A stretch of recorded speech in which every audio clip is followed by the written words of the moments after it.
in the way. Want to put it up here? No, that's fine. What you got there? Yeah. Is it turned on? Yeah. Make sure it's on the side. Okay. I'm gonna turn this off. Or do you probably want this on because you're Yeah. recording? Okay. It get easier to see us. Okay, I'm sorry that's a little hard. Okay. What's that? All right, today, my name is Anthony Wagner, and I will be presenting for you C.A.S.E, which is the Christian Association of Sports and Education. All right, our mission statement. Our mission is to provide good positive role models for young men of color growing up in impoverished communities. As a young man of color, I grew up in an impoverished community, and I didn't have any positive role models for me to look up after. We had the average Martin Luther King, Malcolm X people, but those people weren't people of my generation, and I didn't really connect to them on a certain level. All right, my target population is Islanders, Hispanic, African American men between the ages of 18 and 21. This population was selected because men of color are in the worst economic condition, they are morally deprived, uneducated. I chose this group because at 18, they are now legally not subjected to what their parents say because they are either finishing high school or starting college. Lastly, are still young enough to be persuaded in this age range and critical developmental maturity. So I chose this population because when I graduated high school, I was one of like 100 students of males to go to college. So that means 99 of us were left behind and had nothing but to do but to be raised in the streets and to do other things like start gangs and join things of that nature. There are some statistics from the NAACP. All right, African American males now constitute 1 million of the 2.3 million people incarcerated. So that is almost half of the people incarcerated are men of African American descent. And African Americans are incarcerated at nearly 6 times the rate of whites. Together, African American and Hispanics comprise 58% of all prisoners in 2008, even though African Americans and Hispanics make up approximately 1/4 of the U.S. population. That means 25% of the U.S. population is people of color, 75% are not.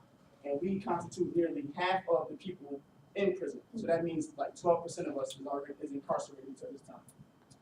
All right, nationwide, African Americans represent 26% of the juvenile arrests, 44% of youth who are detained, 46% of the youth who are judicially waived from criminal court, and 58% of the youth admitted to state prisons. So as we can see, our young men are in a tough economic position when they have to worry about school, and they have to worry about working and providing for their family.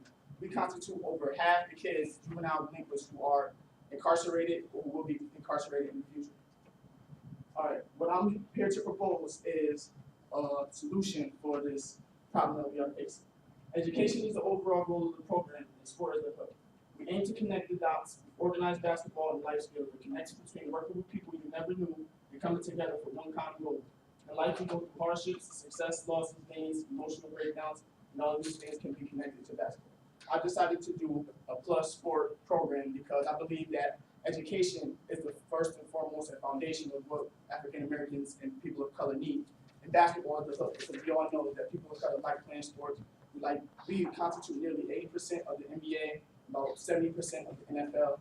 So the hook is the sport, and the sport draws them in.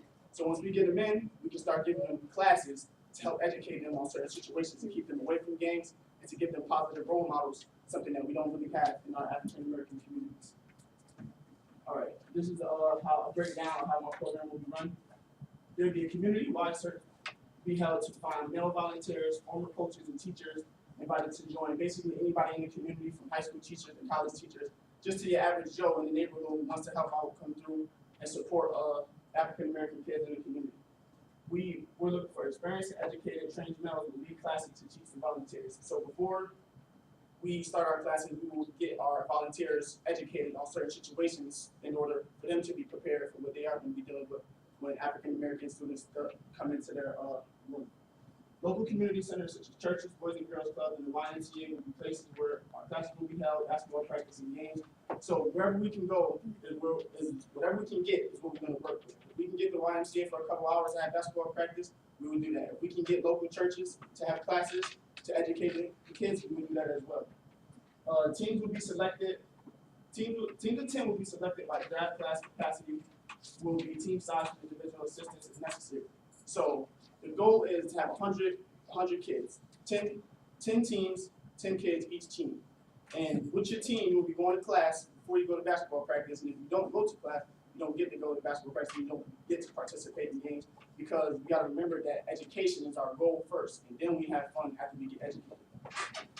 All right, so classes will be held on a specific topics such as anger management, stress management, job search and interview process, resume and cover letters development, and biblical principles, because this is a Christian organization. Practice will consist of defensive drill, offensive drill, dribbling, free throw shooting, just the basic stuff we dealing with basketball. And class sessions will be an hour and a half long every day. Practice will be 1 hour to 1 hour every day. Games will be held every Friday, 2 20-minute halves, basically like the college setup. We'll have 2 20-minute halves to participate in games every Friday.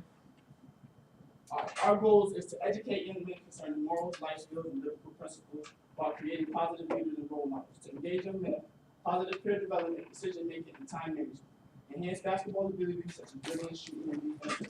Develop teamwork, unity, oneness, love, dedication, determination, perseverance, loyalty, righteousness, toughness, and charisma. So as you can see, our job is to take what we are not getting and give it to the African American community, because we are the community which is the worst off economically. Most of us are in poverty, and we don't have too many positive role models to look up to help us within our situation. All right, so as you know, this is a Christian community, and some of the things that we will be teaching is biblically based. One of the things that we will be teaching is basically how we flock to games because games help us economically, they help us emotionally, and they help us physically.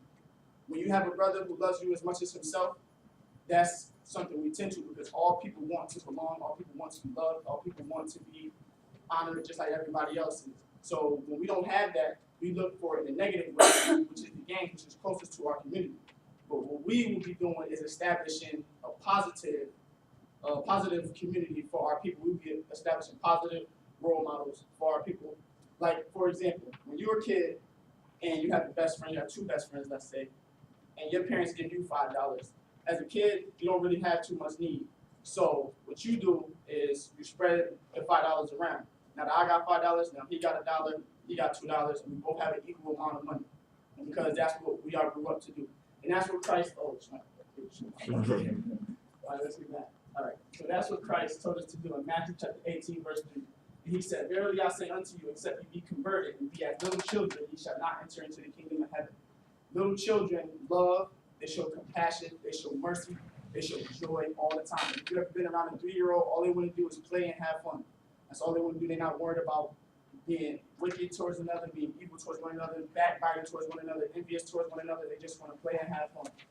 In 2 Corinthians chapter 9, verse 7, "And every man according as he proposes in his heart, so let him give, not grudgingly or of necessity, for God loves a cheerful giver."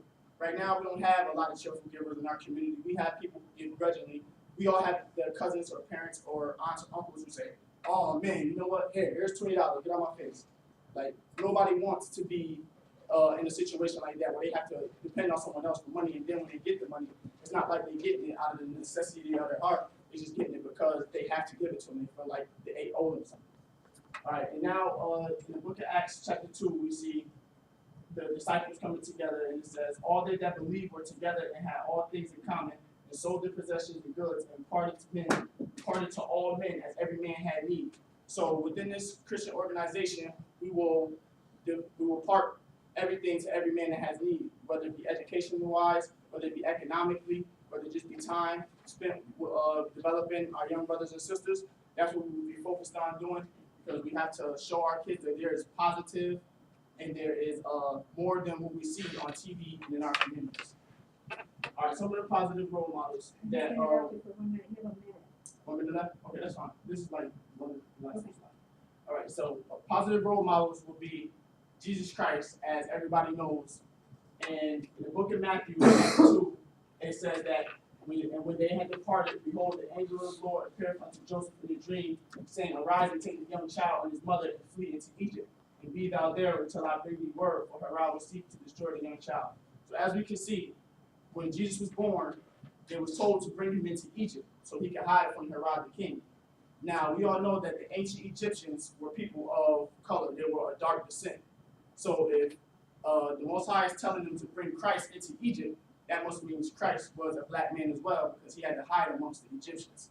So that we know that that positive image, that image of Jesus Christ, was the image of us today, because we are dark descent. We are a people of color, just like the ancient Egyptians were people of color. That's someone that the children, that the young men who we bring into this thing can relate to, because the Bible is one of the most circulated books throughout history.